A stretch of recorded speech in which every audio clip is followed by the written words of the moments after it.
하나님을 신뢰하는 사람, 먼저 예레미야 40장을 읽으십시오. 사하반 아이감 6절 4. 사하반은 오시야 왕의 종교개혁 당시 중대한 공헌을 한 서기관이며 왕하 22, 8 아이감은 예레미야가 죽음의 위기에 처해 있을 때 예레미야를 구해주었습니다. 26, 24이들은 모두 하나님의 나라를 위한 믿음의 사람들이었습니다.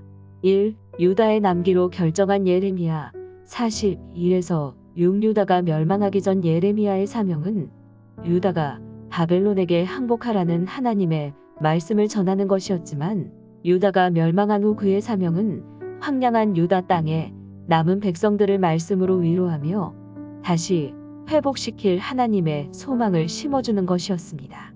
바벨론으로 가면 안전을 보장받고 좋은 대접을 받을 수도 있었겠지만 예레미야는 유다 백성들이 있는 곳으로 향했습니다.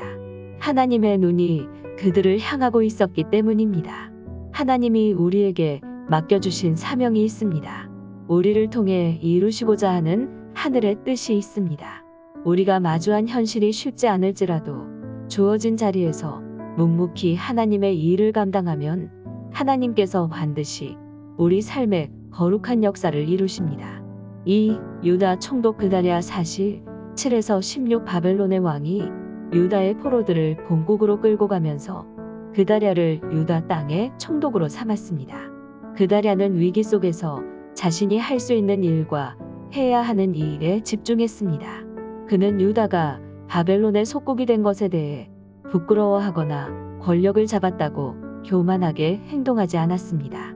유다 땅에 살아남은 백성들을 모아 혼란스러운 상황을 신속하게 정리했습니다. 그다랴는 그동안 에리메야를 통해 바벨론에 항복하라고 선포되었던 하나님의 말씀을 따르기로 결정합니다. 결국 모든 유다 백성들이 쫓겨났던 곳에서 다시 미스바로 돌아와 포도주와 여름 과일을 많이 모으는 회복을 경험하게 됩니다. 어두운 그림자만 드리운 것 같았던 유다 땅에 다시 정상적인 삶이 재개되었던 것입니다. 그리스도인에게는 하나님의 계획을 신뢰하고 하나님의 뜻을 따르는 삶이 필요합니다.